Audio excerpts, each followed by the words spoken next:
আমরা যা কিছু করি, কথা বলা, চিন্তা করা, অথবা আমি যে এই ভিডিওটা রেকর্ড করছি বা আপনি যে ভিডিওটাতে ক্লিক করলেন, এগুলো কি সব কিছু আগে থেকে ঠিক করা ছিল, নাকি এইমাত্র আপনি নিজে সিদ্ধান্ত নিয়েছেন? আপনি কি স্বাধীন?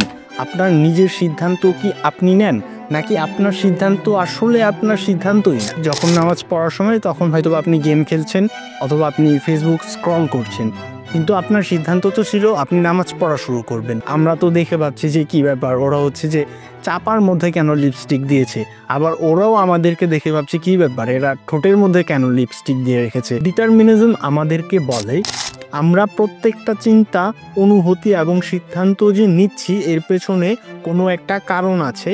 সব কিছু কোনো না কোনো পূর্ববর্তী কারণ বা পরিস্থিতি দ্বারা নির্ধারিত বা নিয়ন্ত্রিত। 1980-র দশকে বিজ্ঞানী বেঞ্জামিন লিবেট একটা এক্সপেরিমেন্ট করলেন। সে হচ্ছে যে হাতটা নাড়ায়, কিন্তু তার 0.3 সেকেন্ড আগে দেখা যায় যে ব্রেনের মধ্যে এক ধরনের ইলেকট্রিক সিগন্যাল দেখা যায়। মানে আপনি বলছেন যে আপনি সিদ্ধান্ত নিচ্ছেন, কিন্তু ব্রেন তো আগে থেকেই আসলে সিদ্ধান্ত নিয়ে ফেলেছে। আমার উটটা আমি হচ্ছে যে খোলা মাঠের মধ্যে রেখে এসেছি আল্লাহর উপর ভরসা করে। পরে নবীজি তাকে বললেন যে তুমি যাও এবং গিয়ে উটটাকে বেঁধে আসো, তারপরে আল্লাহর উপর ভরসা করো। ওয়ার হচ্ছে যুদ্ধ হচ্ছে, কিন্তু এখানে হচ্ছে যে ওয়ার হচ্ছে চ্যাটজিপিটি ভার্সেস ডিপসিক, ডিজিটাল যুদ্ধ হচ্ছে। আপনি হচ্ছে যে যেই স্মার্টফোনটা দিয়ে ভিডিওটা দেখছেন, এই ফোনটা তো আপনি নিজের ইচ্ছা মতো কিনেছেন, তাই না? আমরা যা কিছু করি, কথা বলা, চিন্তা করা, অথবা আমি যে এই ভিডিওটা রেকর্ড করছি বা আপনি যে ভিডিওটাতে ক্লিক করলেন, এগুলো কি সব কিছু আগে থেকে ঠিক করা ছিল, নাকি এইমাত্র আপনি নিজে সিদ্ধান্ত নিয়েছেন? আপনি কি স্বাধীন? আপনার নিজের সিদ্ধান্ত কি আপনি নেন, নাকি আপনার সিদ্ধান্ত আসলে আপনার সিদ্ধান্তই না? এই প্রশ্নের উত্তর জানতে হলে আপনাকে দুইটা শব্দের সাথে পরিচিত হতে হবে। Number 1 free will and number 2 determinism. Free will, এই বিষয়টা কেমন? ফ্রি উইল হচ্ছে যে আপনার নিজের সিদ্ধান্ত আপনি নিজে নিতে পারছেন, এই বিষয়টাকে বলে ফ্রি উইল। আপনি হচ্ছে যে যেই স্মার্টফোনটা দিয়ে ভিডিওটা দেখছেন, এই ফোনটা তো আপনি নিজের ইচ্ছা মতো কিনেছেন, তাই না? আপনার পছন্দের কালারটা নিয়েছেন, আপনার পছন্দের ব্র্যান্ডটা নিয়েছেন। আপনি হচ্ছে যে কখন পরবেন বা পরবেন না, আপনার সিদ্ধান্ত। আপনি কোথায় ঘুরতে যাবেন, কোথায় ঘুরতে যাবেন না, কখন ঘুরতে যাবেন, অথবা আপনার হচ্ছে যে জামা কাপড়, আপনি কোন ধরনের জামা কাপড় পরেন, আপনি কোন কালারের জামা কাপড় পরেন, শার্ট বেশি পছন্দ হতে পারে, এর জন্য আপনি বেশি বেশি শার্ট কিনতে পারেন। এরকম বিভিন্ন জিনিস যেগুলো আপনি আপনার নিজের ইচ্ছাই করেন, আপনার নিজের সিদ্ধান্ত, যেখানে আপনাকে কেউ কোনো কিছু চাপিয়ে দিচ্ছে না, এই বিষয়টাকে বলে ফ্রি উইল। তবে প্রশ্ন হচ্ছে যে আপনি যে আপনার নিজের সিদ্ধান্তগুলো নিচ্ছেন, যে আমার নীল জামা কাপড় পছন্দ অথবা আমার লাল কালারের ফোন পছন্দ, এই যে আপনার সিদ্ধান্তটা, এই সিদ্ধান্তটা আপনি কেন নিচ্ছেন? কেন আসলে আপনার নীল জামা পছন্দ? এইখানেই চলে আসে ডিটারমিনিজম। ডিটারমিনিজম, এই বিষয়টা কেমন? ডিটারমিনিজম আমাদেরকে বলে যে ফ্রি উইলে যেমন আমরা আমাদের সব সিদ্ধান্ত নিজে নিচ্ছি, এটার মধ্যে কারোর হাত নাই। ডিটারমিনিজম বলে আমাদের সব সিদ্ধান্তর মধ্যেই কোনো না কোনো হাত আছে। আপনার যদি লাল শার্ট পছন্দ হয়, তাহলে তার মানে আপনার বাবা হয়তোবা লাল শার্ট পছন্দ করতো, অথবা আপনার মা আপনারকে ছোটোবেলায় লাল শার্ট পরাতো, এর জন্য আপনার লাল শার্ট পছন্দ। বা আপনার স্যামসাং ফোনের ব্র্যান্ড খুবই পছন্দ, এর কারণ হতে পারে যে আপনার হয়তোবা বাবার মার টাকা পয়সা আছে, এর জন্য আপনার স্যামসাং ব্র্যান্ড পছন্দ। এরকম সব কিছুর পেছনে কোনো না কোনো ধরনের কারণ আছে। যেমন আমরা হচ্ছে যে দেখি আমাদের বাংলাদেশে ট্রেডিশনালি সাধারণত মেয়ে মানুষরা হচ্ছে যে ঠোঁটে লিপস্টিক দেয়, কিন্তু আপনি যদি দেখেন যে ধরেন জাপানিজ কোনো একটা গার্লকে দেখবেন যে ওরা হচ্ছে যে এদিক দিয়ে হচ্ছে যে দিয়েছে, লিপস্টিক দিয়ে রেখেছে। আমরা তো দেখে পাচ্ছি যে কি ব্যাপার, ওরা হচ্ছে যে চাপার মধ্যে কেন লিপস্টিক দিয়েছে, আবার ওরাও আমাদেরকে দেখে ভাবছে কি ব্যাপার, এরা ঠোঁটের মধ্যে কেন লিপস্টিক দিয়ে রেখেছে। দেখেন আমরা আমাদেরই সিদ্ধান্ত, কিন্তু দেখেন পরিস্থিতির কারণে কিন্তু ডিফারেন্ট সিদ্ধান্ত হয়ে গেছে।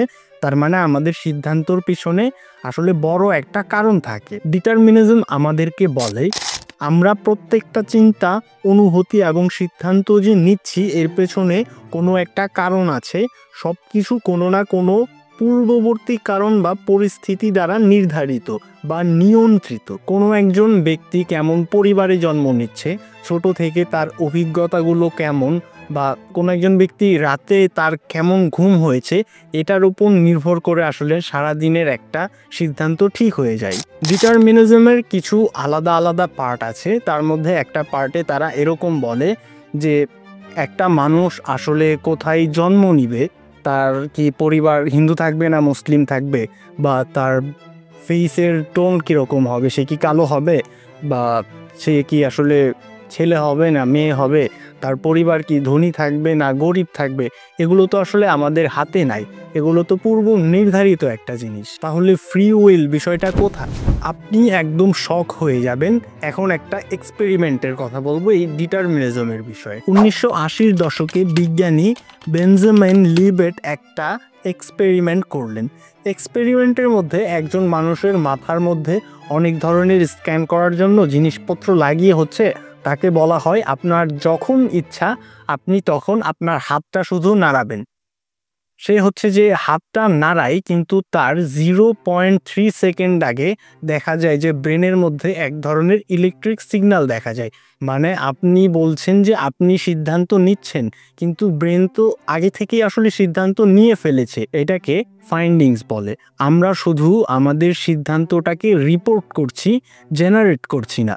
কারণ আমাদের সিদ্ধান্ত নেওয়ার আগেই তো যে আমাদের ব্রেন একটা সিদ্ধান্ত নিয়ে ফেলেছে এবং আমরা জাস্ট সেটাই করছি। এরকমটা বলা হয় ডিটারমিনিজমের ক্ষেত্রে। কিন্তু এই এক্সপেরিমেন্ট যদি আসলেই সত্যি হয় তাহলে তো ফ্রি উইল বলতে কিছু নেই। আমরা তো আসলে আমাদের নিজেদের সিদ্ধান্ত নিজেরা নিচ্ছি না। এর জন্য মানুষজন আসলে এই এক্সপেরিমেন্টটার সাথে ডিসএগ্রি করে। অনেক মানুষজন আসলে এটার বিরুদ্ধে যায়। মানে এই এক্সপেরিমেন্ট নিয়ে আসলে অনেক ধরনের কন্ট্রোভার্সি আছে। এই জন্য এই গবেষণা যিনি করেছেন লিবেট, উনি নিজেও বলেন হয়তো আমাদের ফ্রি ওয়েন্টিং না থাকলেও আমরা ফ্রি ভ্যাটও দিতে পারি। মানে ব্রেন আগে প্ল্যান করলেও আমরা শেষ মুহূর্তে সেটা থামাতে পারি। এখন আমাদের ইসলাম এই বিষয়টাকে কি বলে? আমাদের ইসলাম বলে যে ফ্রি উইল এবং ডিটারমিনিজম এই দুইটা বিষয় আসলে সত্য। এই দুইটার বিষয় পৃথিবীতে এক্সিস্ট করে এবং এই দুইটা আসলে আংশিক সত্য। কিছু কিছু বিষয় সত্য, যেমন ডিটারমিনিজমের ক্ষেত্রে এটা আসলেই পূর্ব নির্ধারিত একটা বিষয় যে আপনি কোথায় জন্ম নেবেন, আপনার গায়ের রং কেমন হবে, আপনি কোন দেশে জন্মগ্রহণ করবেন, অথবা আপনার পরিবার, যেই পরিবারে আপনি জন্মগ্রহণ করবেন তারা কি আসলে ধনী লোক থাকবে না গরিব লোক থাকবে, অথবা আপনি কবে মারা যাবেন, এই ধরনের বিভিন্ন বিষয় পূর্ব নির্ধারিত, আগে থেকেই নির্ধারিত আছে। এবং ফ্রি উইল এই বিষয়টাও সত্য। আমাদের প্রিয় নবী হযরত মুহাম্মদ সাল্লাল্লাহু আলাইহি ওয়াসাল্লাম উনি একদিন তার একজন সাহাবীকে প্রশ্ন করলেন যে তোমার উট কোথায় রেখেছো? পরে ওই সাহাবীটা নবীজিকে বললেন যে আমার উটটা আমি যে খোলা মাঠের মধ্যে রেখে এসেছি আল্লাহর উপর ভরসা করে। পরে নবীজি তাকে বললেন যে তুমি যাও এবং গিয়ে উটটাকে বেঁধে আসো, তারপরে আল্লাহর উপর ভরসা করো। এখানে উটটাকে যে বাঁধতে হবে এটা আমাদের নিজেদের সিদ্ধান্ত। এখানে স্পষ্ট বোঝা গেল যে ফ্রি উইল এই বিষয়টাও আছে। অপরদিকে আল্লাহ মানুষকে সঠিক এবং ভুল পথ দুটোই দেখিয়েছেন। এখন সে কৃতজ্ঞ হবে নাকি কৃতজ্ঞ হবে না এটা তার নিজের সিদ্ধান্ত। এখানেও স্পষ্টভাবে আমাদেরকে দেখানো হলো যে ফ্রি উইল এই বিষয়টাও আছে, নিজের সিদ্ধান্ত। এই সিদ্ধান্তটা নেওয়ার মতনও আমাদেরকে আল্লাহ ক্যাপাবিলিটিস দিয়েছেন। কিছু সিদ্ধান্ত আবার আমরা নিতে পারবো না, এরকমটাও করে রেখেছেন। তো সামারি করলে আমরা দেখলাম যে ফ্রি উইল এবং ডিটারমিনিজম এই দুইটা জিনিসই আংশিক সত্য। কিছু সিদ্ধান্ত আসলে তো আমরা নিচ্ছি আমাদের মতন করেই, এবং কিছু সিদ্ধান্ত আসলে আমরা নিতে পারি না, এবং কিছু সিদ্ধান্ত আমরা নিজেরা নিলেও সেটার পেছনে কারণ থাকে। হয়তোবা আমাদের পরিস্থিতি, আমরা কেমন পরিবারে জন্মগ্রহণ করেছি বা আমাদের আশেপাশের পরিবেশ কেমন, এগুলোর উপরও ডিপেন্ড করে যে আমাদের সিদ্ধান্তটা আসলে কেমন হবে। আমি কি আসলে ব্রাজিলিয়ান ফুটবল লিগ দেখতে যাব নাকি প্রিমিয়ার ফুটবল লিগ দেখতে যাব, ডিপেন্ড করে যে আমি আসলে কোথায় জন্ম নিয়েছি এটার উপর। এর জন্য আমাদের সিদ্ধান্ত সবসময় আমাদের সিদ্ধান্তই না, এর পেছনে কারণ আছে। কিন্তু কিছু সিদ্ধান্ত আমরা ব্যক্তিগতভাবেও নিই এবং কিছু জিনিস আছে যেগুলোতে আমরা আসলে সিদ্ধান্তই নিতে পারি না। এই ফ্রি উইল এবং ডিটারমিনিজমের পার্টটা। কিন্তু আপনি আসলে দেখেন এই ফ্রি উইল এবং ডিটারমিনিজমের পরেও আমরা কিন্তু আসলে আমাদের নিজেদের সিদ্ধান্ত নিজেরা নিই না। এখন বলবেন যে এটা কি করে? এটা আসলেই ট্রু। আপনি যে কোনো পরিবেশেই জন্ম নেন না কেন, আপনার আশেপাশের এনভায়রনমেন্ট যেমনই থাকুক না কেন, আপনি আসলে দিন শেষে আপনার অভ্যাসের দাস। আপনি হয়তোবা সিদ্ধান্ত নেন যে আমি এখন থেকে রুটিন মেনটেন করে চলবো, যেভাবে চলা উচিত সেভাবে চলবো, আমি নামাজ পড়বো। আপনি কিন্তু নিজের সিদ্ধান্ত নিজে নিচ্ছেন, কিন্তু আসলে সিদ্ধান্তটা নিতেই পারছেন না। সিদ্ধান্তটা নেওয়া পর্যন্তই থাকছে, তারপর ওইটা আর আপনি কমপ্লিট করতে পারছেন না।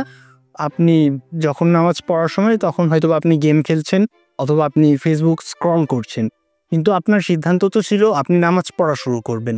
আপনার সিদ্ধান্ত ছিল আপনি ভালোভাবে পড়াশোনা শুরু করবেন। আপনি সেই পথে চলবেন যেই পথে চললে আপনার জীবন সুন্দর হবে। কিন্তু আপনি ওই পথে আসলে চলতেই পারছেন না। সিদ্ধান্ত তো আপনার সেটাই ছিল, কিন্তু আপনি তো আসলে ওটা করতে পারছেন না। কারণ কি? আপনি আসলে আপনার সিদ্ধান্ত নিজে নিচ্ছেন না। আশেপাশে আমাদের মাইন্ড কন্ট্রোল করে। এখন পৃথিবীতে যুদ্ধ হয় মাইন্ড কন্ট্রোলের মাধ্যমে। আপনি দেখেন ইসরায়েল আর হচ্ছে যে ফিলিস্তিনের যে এত কাহিনী হচ্ছে, এই বিষয়ে আপনি কোনো ধরনের ভিডিও ক্লিপস পান, পেলেও হচ্ছে যে 2-1টা নর্মাল ক্লিপস পাবেন। কত যে নৃশংস ক্লিপস আছে এগুলো আপনি খুঁজেই পাবেন না। কারণ ওরা নিয়ন্ত্রণ করছে পৃথিবী, একটা শক্তি আছে যারা পৃথিবী নিয়ন্ত্রণ করছে। ফেসবুকের মাধ্যমে আমাদের মাইন্ডকে কন্ট্রোল করছে, টিকটকের মাধ্যমে আমাদের মাইন্ড কন্ট্রোল করছে। বিভিন্নভাবে আমাদেরকে আসলে ম্যানিপুলেট করে আমাদেরকে পিছিয়ে রাখার চেষ্টা করা হচ্ছে। আপনি চাইলেও আসলে আপনার সিদ্ধান্ত যেটা নিতে চাচ্ছেন সেটা নিতে পারছেন না, কারণ এইভাবেই পুরো ওয়ার্ল্ডের মনিটরিং সিস্টেমটা সাজানো আছে। আমরা কত চেয়েছি যে আমরা আসলে আগের মতন আর থাকবো না, নতুন একটা জীবন শুরু করব এবং আমরা যেমন জীবন চাই আমরা ওই রকম জীবনটাই আসলে গঠন করব। কতবার প্রমিস করেছেন, কিন্তু দেখেন কত আগে থেকে আপনি প্রমিস করে আসছেন, এখন পর্যন্ত আপনি প্রমিসই করেন কিন্তু আপনার সিদ্ধান্তটা আর নেওয়াই হয় না। সিদ্ধান্তটা জাস্ট আপনি এমনি ভাবেন নিবেন, কিন্তু আসলে সিদ্ধান্তটা আর কমপ্লিট হচ্ছে না। সিদ্ধান্ত কমপ্লিট না হলে তো তাহলে হলো না, ওইটা সিদ্ধান্ত হলো না। এরকমভাবে অনেকভাবে আমাদেরকে আসলে ম্যানিপুলেট করে চালানো হচ্ছে। আমরা এই বিষয়টা বুঝতে পারছি না। এর জন্যই প্রচণ্ড ফোকাসে থাকতে হবে, প্রচণ্ড ডিসিপ্লিনের সাথে থাকতে হবে আসলে। তো পুরো ভিডিও যদি সামারি করি তাহলে ফ্রি উইল এবং ডিটারমিনিজম এই দুইটা বিষয়ই সত্য আংশিকভাবে। আমরা কিছু সিদ্ধান্ত নিজে নিই, কিছু সিদ্ধান্ত আগে থেকেই নেওয়া ছিল এবং কিছু সিদ্ধান্ত নেওয়ার পেছনে আসলে আশেপাশে এনভায়রনমেন্টের অনেক বেশি গুরুত্ব থাকে এবং আমরা সব কিছুর বাইরেও নিজেদের সিদ্ধান্তগুলো আসলে নিলেও কমপ্লিট করতে পারি না, কারণ ওয়ার্ল্ড মনিটরিং সিস্টেম আমাদেরকে এইভাবে ম্যানিপুলেট করে রেখেছে। এখন হচ্ছে যে আপনি দেখতে পাচ্ছেন যে ওয়ার হচ্ছে, যুদ্ধ হচ্ছে, কিন্তু এখানে হচ্ছে যে ওয়ার হচ্ছে চ্যাটজিপিটি ভার্সেস ডিপসিক, ডিজিটাল যুদ্ধ হচ্ছে। কে হচ্ছে যে কোন দেশের কত বড় বড় কোম্পানি আছে, কোন কোম্পানি অফ করে দিলে কত মানুষের কত ক্ষতি হয়ে যাবে, ডিফারেন্ট ইস্যু হয়ে গেছে সব কিছু। তো ভিডিও এই পর্যন্তই ছিল। কিছু সিদ্ধান্ত হয়তোবা আপনারই ছিল যে আপনি ভিডিওটা দেখবেন, এই সিদ্ধান্তটা আপনার ছিল, এটা আপনারই সিদ্ধান্ত ছিল, কিন্তু অনেক সিদ্ধান্ত আসলে আমাদের থাকে না।